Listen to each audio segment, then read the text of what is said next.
Welcome to a podcast celebrating Scottish culture and entertainment, which is here to sing the praises of books, films, comedy, music, theatre, exhibitions, telly, poetry and all that jazz. I'm Nicola Meehan. I'm an arts writer and broadcaster, and I'll give you the lowdown on what's coming up, what's happening now, what came before and what we love, which is to say that every week, nearly, I'm here to give you a Kick Up the Arts. Now, before we get to this episode, just a reminder that A Kick Up the Arts is live at the Edinburgh Fringe in August. I would love you to join me at this stand. It's only a 5-minute walk from Waverley Station for lunchtime chats with guests Gavin Mitchell, Gordon Buchanan, Barbara Dickson, Grant Stott, Justin Currie, and the iconic Horse will also be with me celebrating 35 years of the same sky with chat and live music. That's all in August. The dates are online. Meanwhile, at the Edinburgh International Book Festival, we're having a party in the Spiegeltent on August the 10th. That's with Emma Pollock, Cora Bissett, Chitra Ramaswamy and Carrie Marshall. We'll also have live music from the Hoose collectives Cariss, Crosbie, DJ sets, and some surprises. And musician and writer Carrie Marshall is also a guest on this episode of the podcast to celebrate her fab new book Small Town Joy, From Glam Rock to Hyperpop, How Queer Music Changed the Sound of Scotland, which features interviews with Church's Lauren Maybury, Garbage's Shirley Manson and Horse, among many other awesome voices. Her previous book, Carrie Kills a Man, is a tale of growing up in a world that doesn't want you, and how it feels to throw a hand grenade into your life, ripping it up and starting again, from coming out to navigating parenthood as a trans woman. Carrie and I are joined by incredible fiddle player and composer Laura Jane Wilkie, whose gorgeous album Vent is centred around walking songs. That's Waulking. These were ancient women's work songs from the Highlands and Islands, often sung while beating and softening tweed, and often infused with gossip, along with a sense of humour, love, safety, power, community and freedom. Laura's also performed with Man of the Minch, he gets some love in here, along with the Grit Orchestra, Shugle and Nifty, Siobhan Miller, and as we speak she is bidding a fond farewell to the Cariss Quintet. We recorded this at Glasgow Women's Library, which is an utterly wonderful place that absolutely deserves the sanctuary status it's just been awarded. I've been a fan for years, but it was library love at first sight for Carrie and Laura. Do you know, we're sat here upstairs, the sun's shining a little bit in Glasgow Women's Library. It's just been granted sanctuary status, which is absolutely wonderful. It's for its inclusive activities, its programming, it does all these creative workshops, and this is particularly for migrant communities. But we are so lucky to have somewhere like this on our doorstep because it is so welcoming to everyone. I've been in a few times, but I'd forgotten that. I said, can we come and record a podcast here? Yes, you can. They bent over backwards to make us comfortable, welcome. There's the tea, there's the coffee, make your own. I didn't even tell you about the caramel logs that were downstairs. I didn't bring any up because that's going to be your treat for afterwards. It's a wonderful place. Have you been before, Carrie? I haven't. I lived in Glasgow for 7 years. I just moved to the suburbs and I kept meaning to come across. Yeah. I never did it. And because all my friends absolutely rave about the place. Yeah. It's an absolutely wonderful space. And even coming in, I never know what to do when I come in the door in the best way. There's always exhibitions, the books. I just saw a whole entire massive shelf or 2 or 3 of the kind of Virago classics. Now, I collect them and I think I've got quite a few, but nothing compared to this. You know, the green spines and it's wonderful. Had you been in before, Laura? I'd never been, but before I'd even come in the door, there was 2 ladies outside that were like, "Hi." Oh, I know. And honestly, I was like, "Do you work here?" And they're like, "No." Oh. And I was like, "I'm looking for it." And they're like, "Oh, well, let me take you to the reception." And then Sima brought me up here. But yeah, it is a sanctuary already. I feel it. Totally, right. Isn't it absolutely? There's a gorgeous carpet as well. I don't want to get too tied into the interiors, but it's just a really cosy space. It's a huge space as well. I spent an amazing night in here a good few years ago now. Actually, a lot of this particular evening really chimes, will strike a chord with you, Laura, and really chimes with the contents of so much of your new book, Carrie. It was organised by TYCI, which was the LGBTQ plus feminist collective, co-founded by Lauren Maybury of Churches. And I used to do quite a lot with them. There was a radio show in Sub-City, and they were involved with bringing Carrie Brownstein from Sleater-Kinney over from the States to the UK as part of a book tour. So I interviewed her downstairs in some huge, wonderful room. It was absolutely packed. And I loved the sense of community within it. And again, the welcome we got and the biscuits. But also those connections are the sort of thing that you absolutely celebrate in Small Town Joy. You know, it's local, it's community, but it's global as well. It's these huge heavy hitters musically too. Yeah, very much so. That's one of the things that I find like really, really fascinating about music in particular. Yeah. Because music is a conversation and everybody is communicating with everybody else. And not just like with their peers, but they're communicating with the past and they're communicating with the future. So one of the things that I find really interesting is finding the lines. Yeah. So what connects like the bull daggers of Harlem in the 1920s with, you know, boy genius today? Mm-hmm. Or, you know, what is the importance of Glasgow's rave daz on the international pop music that everybody's listening to worldwide? Because these connections are there. And it got to the point that I was kind of boring all my friends to death in the pub because I would come in and go, see what I found out today, wait to hear this happening. No, and all these things come together. And I absolutely love that. And I mean, a great example of that is there was an artist called Escarita in the 1950s who taught a drag artist called Princess Levon all about makeup and stagecraft and how to really make an impact. Mm-hmm. And Princess Levon decided that wasn't the name they were going to go with and became Little Richard, who influenced the Beatles and Bowie. And, you know, so everybody who's got a guitar and does guitar music is influenced all the way back to that. Totally. And everybody who's not got a guitar and has got any sort of stage presence whatsoever and puts on a performance is drawing from that tradition. And that tradition in turn goes back much, much further. Yeah. And is pulling, again, globally from all the different cultures that were coming across to America. We're blending together. So although the book is about, you know, the importance of queer music in Scotland, this is a global conversation. And Scotland is in the middle of that conversation because we moved the records, we moved the people. You know, all of those early records from the 50s came into Britain through Glasgow and Liverpool, through the big ships that were primarily Clyde built. Sure. And again, I love that. It all comes back together again and again and again. That's one of the brilliant things, I think, about focusing on something in particular. You know, starting, if you like, on the ground in Scotland in what is ostensibly, if you like, popular music. And it's widest form. Folk's in there, jazz is in there. But what I mean by that is if you have that as your focal point, if you like, then you can go off in all sorts of directions because you will never lose the root of the story and the connections that we as readers, as music lovers, as musicians probably as well, Laura, will get out of it because it's got that focal point. Yes, one of the things that I found really, really exciting was it was the music I didn't know about that I was really, really blown away by. So, like, I don't know a lot about Scottish folk music. Yeah. I know a lot more now than I did. But it meant that I was coming in cold and experiencing some of the most astonishing gigs. Yeah. There was one I went to in Glasgow, it was called Street Sparks. And I basically just wept through the whole thing. And, you know, most of it was in Gaelic, which is a language that I don't have. Yeah. But the power and the emotion and the joy of that music was just like truly extraordinary. And, you know, it was the same when I went to try and find out more about Scottish hip-hop in particular. I know nothing. Yeah. You know, I'm a 52 Taylor Swift fan. You know, it's just like, it's not music made for me. Yeah. But it was really exciting to go and spend time talking to the people that are at the ground floor in that and who are, in many cases, given their time for very little reward because they have so much faith in the power of music to change things. And that was something I really wanted to talk about too because, you know, music is powerful magic. I think I've used that phrase quite a lot because it is genuinely life-changing. You know, I've spoken to people who heard, you know, Small Town Boy and it just kicked the closet door wide open. Yeah. For me, one of the key tracks was Androgyny by Garbage, where Shirley Manson is singing about what I thought was a terribly shameful thing, which is, you know, gender fluidity and stuff. I'm going, no, this is great. Yeah. Come on in. Do more of it. Yeah. And again and again, speaking to the musicians, they found a safe place making music.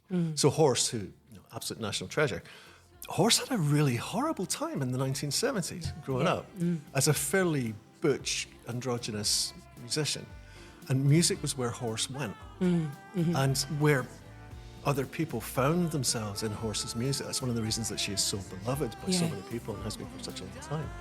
This is magic. It's not just sound. It tells you that you're not alone. Yeah. Which I think is the most powerful thing that can hear in any language. It's so true. It's really interesting, particularly with Horse. I spoke to her in an earlier episode of the podcast with the brilliant Hannah Jarrett Scott, actor and musician, of course, colour theory. And one of the things that Horse reflected on was the way in which, when she was signed, big label, huge marketing push. I mean, so much potential there.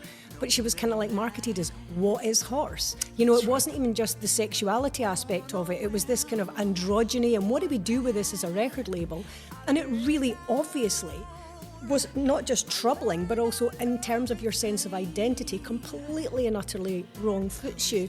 What's lovely now, Laura, is, I know you came into Glasgow, and before we even get into that aspect of it, just the sense of community. We're speaking about Glasgow Women's Library being an important place and space, and the bricks and mortar are valuable, but also the people within it. When you came to Glasgow, did you feel that sense of community, even just as a musician, and finding different voices and kindred spirits?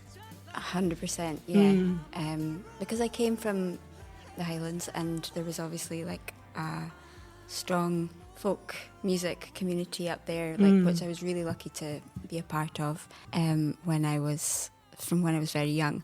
And everybody that I met at this thing called the Face, which is still going now and has many different branches, everybody that you met, it was like an alternative social scene from school, where most people that played folk music maybe didn't fit in the same way, which was fine. But these days, like when I meet Face Ross alumni, everyone is queer or neurospicy. And it's like, this is why it was so magnetic, and it was, like you said, it was like the safe place, and it was one whole week of a year. And what age were you? This is when you're quite young, isn't it? This is way before you come to way before Glasgow. Glasgow. So this was like maybe, I think the first one I went to when I was like 12. Wow. Okay. And then I went every year in Liverpool. But anyway, so I was already lucky enough to have a bit of that in my teenage years. And then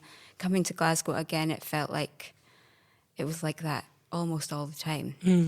Like in my course, I was doing music at Strathclyde University, and it was not a folk music degree. It was like a applied music degree. So there were many musicians of all different genres and takes and disciplines.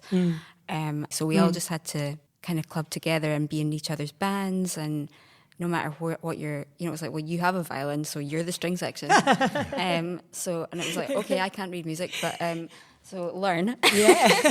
And also most of my pals were jazz musicians, and they talked about jazz all the time in the pub, and we were at jazz gigs all the time, because at that time there were loads of like grassroots jazz gigs. There are now, but there used to be loads of them in the West End, and so it was more just like trying to find common language, and as you say, music is the common language, no matter what it is. And even with all of our differences, it felt like a very broad church, and still is, I think, particularly in Glasgow. But now I'm realising throughout Scotland it's very welcoming, and everyone seems to be very supportive of each other, genuinely. And I'm even seeing that, like I've been living and working as a musician in Glasgow since 2010, 10, and I'm still like, when I work with young musicians that are, doing the thing in popular music or folk music or jazz or whatever, there's lots of collaboration, and everybody seems to be lifting each other up always. And no matter, gender just isn't a thing, has never really been a thing. Everyone's openly who they want to be, I would say. Maybe I'm being naive in some senses. I'm sure everyone has their struggles, but it seems particularly in the Glasgow music scene, in the Edinburgh music scene, the Scottish music scene, that it is it's a sanctuary, genuinely. It's quite. So amazing. That word, I think, is vital, and is coming up as often as the word joy, which I delight in throughout the book, and indeed in your music, Laura. We'll speak about some of the pop music, we'll speak about the impact of that, and disco, and of course the song at the heart of the book's title. But this idea of this being your own, not just research, if you like, Carrie, but adventure and exploration, but also an overthrowing perhaps of your own preconceptions is really interesting within the book. And folk music is a key aspect of that, isn't it? It really is. I'm sitting here in a Man of the Minch t-shirt, Oh, which is I know. Pedro Yeah, is yeah. some Pedro, and I mean this as a compliment. Pedro has a voice like bagpipes, right? Not tourist bagpipes. I thought but you the were going to good say bagpipes. bagpuss, and I also agree with that. Yeah. We love you, Pedro. I best. love you. Of the best. but he's a great example of what I was discovering through the book, which is this is ostensibly folk music that Pedro does, but there are burbling synths from new wave. There's a very, very strong pop music element. There's an Americana element to it, and there's a song that called Mountains that is very similar. Yeah, and it's very, very similar to one of my other favourites, which is the Idlewild song in Remote Part. Yes. Now, they're not musically the same, right? But in terms of vibes, right? Yeah, It's got that whole like historic thing. It's like it sounds like mountains and landscapes and storms and seas, and I love that because it is an entire world in 3.5 minutes, 4 minutes of music. I wouldn't say I was snobby about any genre of music, but there are entire genres of music I don't know. Yeah. I assumed that folk music was small C conservative. It was all people with a finger in their ear singing about how things were better in the old days. And that's not what I found. No. I was too young for disco. So by the time that I was aware of music, disco was a joke. It was novelty records. Yeah. And celebrities doing terrible disco records. And what I didn't understand was this was the sound after the bricks were thrown at Stonewall. Yeah. And it's almost, the timelines run together. This was the time when, particularly in America, when the police were really, really aggressive towards queer people. Yeah. And people created their own safe spaces, which became the loft scene, the New York loft scene. It became disco. And then when there was the big backlash against disco, it went back to the clubs, became Chicago House, came to Scotland, and we have a love affair with house and techno and all of that music. But that also brought all the indie kids into the clubs. So you've got this incredible mixing thing. And that coincides with my own musical adventures the first time around. As I write in the book, I have been in music in 2 time periods. I was a musician in the 90s playing the toilet gigs, and I'm a musician with even less success now. I have done it in 2 roles. I've been a music fan and I've been a musician, and I've done it in 2 genders because previously I was presenting male and now me. There has been a change, a really, really big change since the 1990s. Dance music was a big part of that. The internet has been a big part of that. Because when I was playing gigs in the 90s, I describe it as the oasisification of music, where everybody tried to be Liam Gallagher. Women were kind of allowed in bands, but only like really obscure indie bands, and they tended to be either the bass player or the pretty singer. And that's totally changed. Yeah. And a really vivid example of how that's changed is in girls rock. The one I went to is in Glasgow, but girls rock is an international thing, where they take these kids from 6, 7 years old to 16, and they give them permission to be as big as they want, to take up as much space as they want, to be as loud as they want. And then they do a gig after a week. You know, they do all kinds of workshops in the arts and lifting each other up, and then they do a gig. And the gig is just these, in many cases, tiny wee kids, right? And they just come on stage and they go, Exactly. Completely. Because women are expected, or women and femme presenting people are expected to be small. They're expected to be quiet. They're expected to know their place. And, Bikini Kill was a huge influence on girls rock. And it's that Bikini Kill attitude of, no, we're not going to be quiet. We're not going to let the guys talk over us. And that has really changed. And I think women and other minoritized groups are just not putting up with the bullshit anymore. Yeah, completely. And there is a space, right? Yeah. There is a space for that. I think you're absolutely right with the kind of girls rock, but also queer choirs, if you like, the folk choirs, and Pedro and Man of the Minch, obviously. I mean, honestly, that particular album, I adore it. I can see you've got it there. And it's so lovely what you're saying about the music, because even Mountains, that opening song, The Tide Is at the Turning, that floors everybody. Oh, I thought that was maybe Pedro coming in there. I was like, Pedro, you've heard your name enough times, didn't you? Come. You're very welcome on the podcast anytime, Pedro. But also, that music floors everybody. Yes. So, like, my wee brother, he's a tattoo artist, right? He lives out in, he rents this mad farm in Callendar. He's got like a motorbike in his living room. He's got a pool table. He's covered in tattoos. He loves Guns N' Roses. He's got Iron Maiden picture discs. And see, when it comes to late night, Man of the Minch goes on. honestly, there is something about that music and the landscape of it. When did you first meet Pedro? Because obviously you played in this record, Laura, and there's a conversation that you have with Pedro which leads to another incredible collective that Carrie mentions in the book. Yes, I met Pedro for the first time. We were both playing like a festival circuit when we were like very early 20s, maybe late teens. And the main kind of hangout time that I had with Pedro was at two festivals. There was one called Sligo Live, when I was playing with Rachel Sermani, and Pedro was playing with his bluegrass band, the Dirty Beggars. That's right, I forgot about the Dirty Beggars. And there was also like the Staves and Veronica. Elvis Costello. Oh, yeah. wow. Right, that's quite a bill. Yeah, it was a bill. And there was a massive big party with all like the Irish, they know how to throw a party. Yeah. And also in Orkney at the Folk Festival, where we'd stay up all night and play tunes with whoever else was up for playing tunes in the stairwell of the Stromness Hotel. Oh, wow. Many happy times. But Pedro and I kind of like met as both fiddle players. As you probably know, like Pedro is an incredible fiddle player as well as having that incredible voice. Sickening. It's sickening. Yeah. And also, he does everything. But It's really nice as well. It's really I annoying. know. It's really annoying. Literally, man. Now he's got a really nice moustache as well. I mean, have you seen? I have actually. Well, we just make this a Pedro podcast. Oh, we should, yeah. Sorry On me back. Sorry for objectifying you, Pedro. This isn't very woke at all. Sorry about this.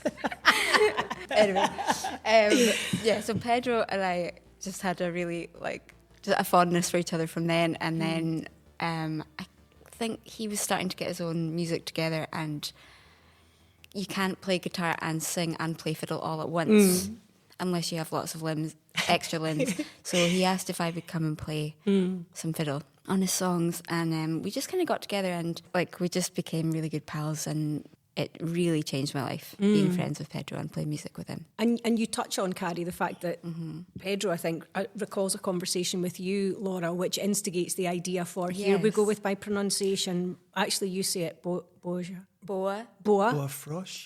Boa Frosh. Yes. Rainbow in Gaelic, yeah. I mean, because as a collective again, as a community, as an inclusive space and platform, and feeling represented and feeling seen and feeling like you see yourself, even within folk music, you were really kind of taken aback by what a welcoming, you could say radical in some ways, though it shouldn't be space that was, Carrie. It is radical, I think, because we're talking about a demographic of people who have, for a very, very long time, have been suppressed. They've been told that they're not welcome. They've been told that we are lesser, that our art is degenerate, and unfortunately some of that is coming back. So to just be celebrating joy is in itself a radical act. Yes, couldn't agree more. And I was talking about the Street Sparks thing. I went there not because I was just going to see queer musicians. I went there just because it was a gig. Yeah. And it just happened that everybody on the stage was one colour of the rainbow or another. Just because when you create an inclusive, celebratory space, it draws people to it. It's much the same way like with neurodivergent people, game recognises game, right? Yeah. We gravitate to one another because we recognise our tribe. And I think that's very, very true with music. And I think particularly joy is such an important thing because, to be queer for an awful lot of people means to be trying to be somebody you're not for a significant part of your life. Whether it's being in the closet because you're gay or trying to work out your gender identity or whatever it is. But I mean, in my own case, I spent a very, very long time believing that I was fundamentally broken. Yeah. So to go into a room and see my tribe on a stage, and it is a room full of love and joy and excitement and people just feeling ecstatic. I mean, this is my church. Yeah. Whether the music is my kind of music or not, when I go into a room where people are making music, that is my church. This is when I see God, And it is an incredible thing. So I think with what Pedro did and what with other people have done as well, because there's plenty of other organisations that are lifting people up. You've got Queen Sounds, you've got Hen House, you've got all these brilliant groups. But what they're doing is they're celebrating our shared humanity. And isn't that an incredible thing? And the fact that you can dance to it is a bonus. Well, totally. You know, you mentioned the word church a few times there, and churches. Yeah. I mean, that name came to resonate in all manner of ways over the years, and certainly for me, I mean, as I say, I knew Lauren from when she was in Blue Sky Archives way back when, used to write about that band for the list when I was reviewing, and as I say, we were involved with TYCI. My kids were tiny at the time. I had no idea at that point that I would end up with actually I did, to be honest, it was evident from when she was very, very small, but a teenage trans daughter. And Lauren Maybury, the fact that she's local, the fact that she is a superstar but has always absolutely worn her heart and her beliefs on her sleeve, on her T-shirt, has been vital. And then you have people like Sophie, you have people like Talia. So I'm so thankful that she has people that she can identify with. She feels she's not alone, right? And that is what music does. Like Lana Del Rey's there tonight. Okay, she's been queuing. Don't judge me as a parent at Hampdenson's yesterday morning. They were in the welfare tent last night. They were allowed to be. That's what security did. I went and checked, and all was well. But the kids that you saw there were absolutely welcome together and had found their tribe, as you say. And although things in one way are absolutely horrendous at the moment for a 16-year-old trans kid or the parents of one, at the same time, I'm so lucky that she feels that she's not alone. And this is, you know, this genie is not going to go back in the bottle. Yeah. I was in the car on the way here. I was listening to Jasmine 4T, who's a trans musician from Manchester, the first signing to Lucy Dacus's label from Boy Genius. And is currently supporting Lucy on tour. And she's just incredible. This beautiful young woman, amazing, amazing music. And, you know, you see videos from her gigs and it's just like all these happy kids. Yeah. That's not going back. We're not going back. No. We can't forget the knowledge of who we are. And there's too much of the culture. And this is one of the things that I wanted to write this book because of. I saw that the Dark Clouds were coming. I wrote a memoir about coming out as trans. And as I was promoting it, it's like, I can't talk about this bad stuff in another book. I don't want to spend 2 years thinking about it and then another year and a half talking about it. I want to talk about positivity. Yeah. Because we have always been here. And what I wanted to do was to try and show what our culture would be like without queer musicians and without queer influences, because it would be joyless, it would be sexless, it would be emotionless, and it would be lifeless. And, you know, the very thought of that just chills me.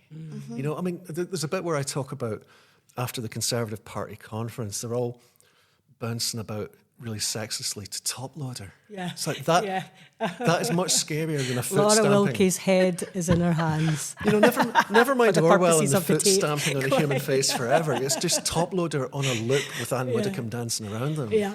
You know, that's hell right there. That's that vision, right? Whereas, you know, we've got the fun stuff. And, you know, one of the things that I really wanted to emphasise as well, queer music is not limited to queer people. Queer is not a genre. It's about a joy and an enthusiasm and an excitement that gets passed on because we want to share this. Oh, completely. You know? So Franz Ferdinand are incredibly queer despite being straight guys, right? Yeah, exactly. Right. They're a queer band. Churches are a queer band. Because, you know, without, I joke in the book, without Wendy Carlos, the trans woman who basically popularised the synthesizer and influenced John Carpenter, without her, there is no churches. No. Completely. You know, I'm sure they would do something else wonderful too. But that band... You'd be far off Mogwai as well, so you'd be far off rock action. It all comes in together. Completely. Absolutely. And the clubbing aspect, the clubbing scene, that landscape, but it is also about that shared musical language. Yeah. And that shared sense of community. I absolutely love your album, and I love your album title, Vent, right? Because it's largely, you know, it could be instrumental, or I know you have, Gaelic, to some degree. You're rolling your eyes more than I have. Years ago. I'm learning. But the album speaks volumes, and given that we're saying about feeling heard in whatever way that is, just, you know, personally or whatever capacity, feeling that there is someone, and there is a particular track on it that I really, really love, I Am Not Alone. It's that same sentiment, isn't it? Like, music is absolutely there for us. Indeed. And actually kind of going from the Boa Frost thing that we talked about, we did a workshop or weekend in the Storytelling Centre in Edinburgh, where Creative Scotland helped us put out myself and Pedro and others a call for queer identifying musicians who wanted to play or liked playing folk music, or even just liked the idea of it, to come together and learn some songs, learn some tunes, maybe write some stuff together. Didn't really know how it was going to go, and there was some queer identifying musicians leading the workshops on that weekend, including myself and Josie Duncan, Rachel Sermani, Pedro.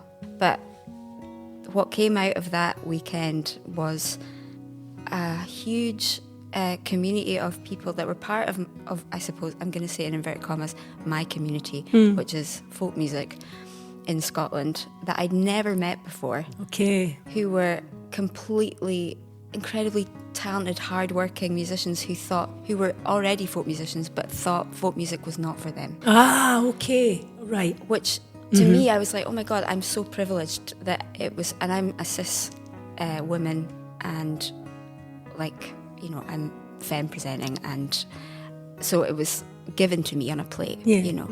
But there are so many people that didn't have what I had, and I didn't understand. I didn't realize that because I was like, I could see all the queer people in my at the face, or like in my community. I thought, but there are lots of people who didn't think it was for them, and I think before Boafrosh, I'd realised, like, or maybe not so much, but after Boafrosh, when I'd met like amazing musicians like Malcolm Lewis and Finn Anderson, I was like, what is it that's making these people not feel like it? Or maybe even yourself, Carrie, like folk music was this conservative with a small c, people with their finger in their ear, you know, talking about how life was better in the olden days.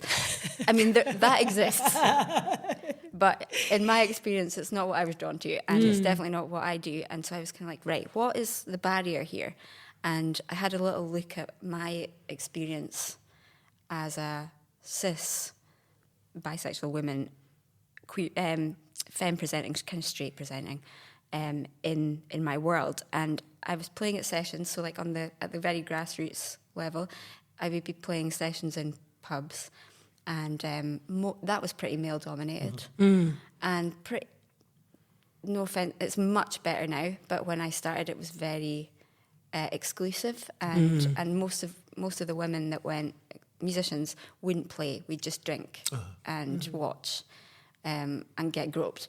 But and then if you went and played, you'd more likely get groped, and more likely be put down in front of peers and you know. So, but it's way better than that now, and that's actually due to some really wonderful men who host the session, who are very inclusive, including Tom Callister, shout out, of the band Meclear. Tom is very, very welcoming, and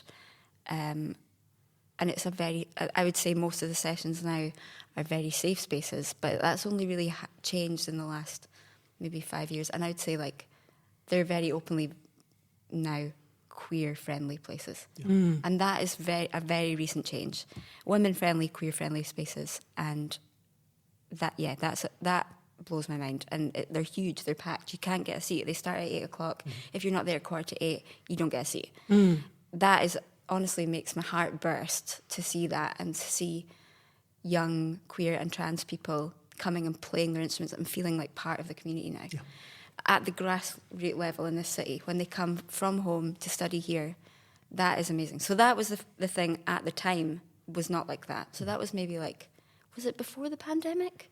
Yeah. Boafrosh, maybe 2018, 19. 2019 was because it was the big Celtic Connections gig, wasn't there? So it must have been 18 into 19. Yeah. So that wasn't even that long ago. Wow. No. So I was like, okay, it's very male dominated. It's very, and so for writing this record, I thought, well, you know, a lot of the tunes that are in the canon, the old tunes that we all play, are pipe tunes and fiddle tunes written by men, and they're great tunes. The men have been doing great, but like women and trans people, queer people have always existed. What were they saying? And it might not have been written down because, again, like women didn't have same access to education, hundreds of years ago, or literacy, or even the time, because they're working all the time, or bringing up to whatever. And I'm going to try, long story long, but trying to condense this, I went looking for music that women made historically. And luckily, there's an amazing resource called Topran Dúlchas, or the Kister Riches, which is a digitised Scottish archives collection. And it exists on a website, which is much better now, actually, and much easier to navigate. If anyone wants to check it out. It's like going to TK Maxx, and you have to kind of trawl through all the archives, and but you find gold. It's worth it. It is worth it. Oh my goodness, it is so worth What it. a perfect analogy. It really is the same. And I knew of walking songs, Waulking. Walking is like the work that most women did in the Highlands and Islands throughout the centuries. The work was hard, and so they made up songs. Yeah. Spitting bars all day long, which is amazing, because I learned that these songs are they're vehicles of spreading gossip, venting about the people that were not in the room that pissed them off, like their husbands or their landlords or their children, or a man that came and interrupted them when they were milking in the glen and raped them, or so there's it's like sometimes it's like silly gossip and they have a laugh, but it's all processing of trauma and oppression. Yeah, quite. And it was not written down, but these songs had been sung since women were coming together in a space on their own, and I think that's an amazing thing, or just like a space without men, right? And that's actually in our times can seem like, or some people weaponize that, and I see it as not a binary thing. It's the act of that work is more, it's not even really to do with gender, it's to do with sanctuary and safe space to express yourself and be heard and to process difficult things in a safe place, and have a laugh, and just be silly, and be with your tribe, I guess. With Totally. And those songs were not written down, but the tunes are such bangers, I feel, that's how they have survived, because they've been passed on through generation to generation to generation for hundreds of years, orally, without any recording. That shows you how catchy they are. Totally. Well, I mean, bangers, right? The hooks are they're all there. Yeah.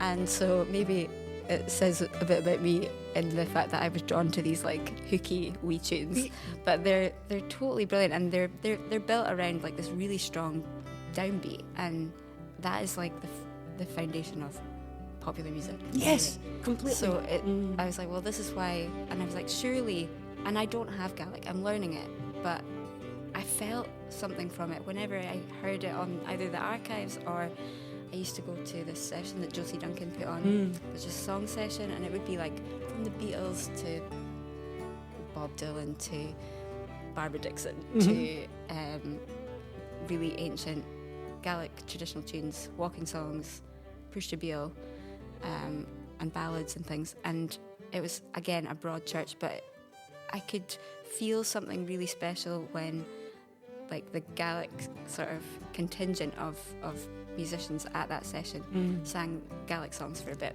and I didn't know what they were about, but you can, as you say, Carrie, it's you can feel that, I don't know, it felt inclusive. I felt part of it, and I don't really sing. I do BVs sometimes, but I don't have the language, and I play the fiddle. So I was like, what is that? That is magic. It's music is magic. And I was like, I need to try and find a way to let other people into this, and maybe I can do that. If I play the songs on the fiddle, it was there's lots of questions, ethical questions about me, not as a Gaelic speaker, engaging with this music and trying to express it in my own way. Is that okay? I'm not a native Gaelic speaker. So there's lots of it's fine. Questions. Going to get chucked out of here. I know, sorry. That's them coming to get you. I know, it's the Gaelic sorry. police. by the way, a thing. Okay, let's not laugh. I'll barricade the doors. We're in our sanctuary here. So the way around that is you make friends with the Gaelic mafiosa. Okay. And make sure that you're doing it right. So I was put in touch by Fiona Dalgetty with this amazing lady called Rona Lightfoot, who was incidentally the first woman to be allowed to compete in piping competitions. Oh, wow. Okay. That's a whole other podcast. She's so great, I know. Sorry. No, I just mean it's amazing. She is 88 now, and she helped me to translate the tunes in a really authentic way. And it turned out the lady I'd been listening to on Tober and Dúchas was her mum. Oh, no so it was way. all very... Yeah. Anyway, everything's connected. This comes back to these musical family Indeed. trees. So sorry for blabbering. Not at all. No, I love that. And exactly what Carrie's saying, if you have a starting point, you know, the stories and the connections you will make, this idea of venting and vent, I love. We've touched on Horse. I'm speaking to Horse about 35 years of the same sky at the Edinburgh Fringe, the Stand, August the 24th to 3 p.m, incidentally. And that album starts with not just a vent, but a howl or a primal scream, okay? What a way to start an album at that point. 1990, okay, a huge album. It's like, yeah, I'm just starting it with a kind of shout, okay? Doesn't matter what language that is. It's like it's rage, it's liberation. It is so powerful. So language can be that. Pop music can be that. Let's finish with the man at the heart of this book in many ways, and Jimmy Somerville, or the song at the heart of this book, Small Town Boy. Now, we'll talk about him and the importance of the song, but I raked out a Herald interview that I did with Jimmy Somerville few years ago, Carrie. So I think this was about 2015, so okay, a decade ago. And we spoke a little bit about Small Town Boy, and we spoke a little bit about the importance of spaces. And of course, unfortunately, it's about 6,000 words, so and it didn't highlight any of them. So here we go. No, but one of the things he says is Small Town Boy. It's a real emotional cry from the heart. It's about this idea that we all crave something. We all want to discover who we are and what we are, and whatever journeys we take. And hopefully we find out eventually what it is, who we are, that kind of thing. And it is so powerful to be dressed up in this utterly timeless, one of the greatest songs of all time, I think. I agree. Pop can be such a protest. Disco can be such a vent. And we need it more than ever. And the fact that you go to the roots of that in the book, I just think is wonderful. And it comes back to Glasgow. It does. And Jimmy... Unfortunately, Jimmy doesn't like doing interviews. Yeah, anymore. I think this was toward the end of the time he was doing them. I'd love to have sat down with him and talked about this. But he's a recurring character in my book that basically whenever anybody needs help, Jimmy is there. Yes, I know. To do it. He totally is. But from a musical point of view, Small Town Boy is an astonishing piece of music, right? Because it is fundamentally about space. Yes. Space is really hard to do. Anybody can plug in an electric guitar or hit a drum and go, no. Yeah. But to create that room, this is the sort of thing, you know, like Brunswick did it, bands like Talk did it, Mogwai are very good at it. It creates this immersive thing.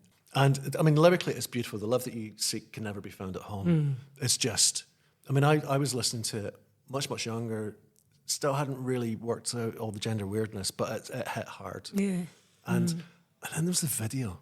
Yeah, quite. Right? Now this is an incredible thing, and I've seen a few people talk about this because when Small Town Boy came out, queerness was either stealth or in your face, right?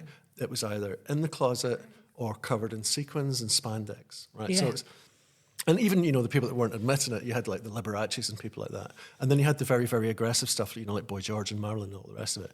And then you've got a wee guy in a bomber jacket from Rockhill. Totally. Right? With other wee guys who just, they look like the boys next door. Totally. Because they are the boys next door, right? And if you are a gay kid in Easter House and you see that on the television, Yeah. right, what's that going to do? That is just going to completely blow your mind. And that's one of the things that I think is so important about it. I mean, if you look at the video, I mean, a lot of it is filmed in Glasgow, and this is Glasgow before they started cleaning the soot off the sandstone, right? It's quite. a very different looking Glasgow. But they're recognisably wee guys from Glasgow, or two wee guys from Glasgow and a guy from London. And it tells this very, very self-contained story. It's almost like a Ken Loach movie in 3 minutes about being attracted to the lifeguard at the swimming pool, getting queer bashed, parental disapproval, and heading off to the big city to try and find your tribe, right? That is a life in 3 minutes. So true. And it's such an astonishing achievement.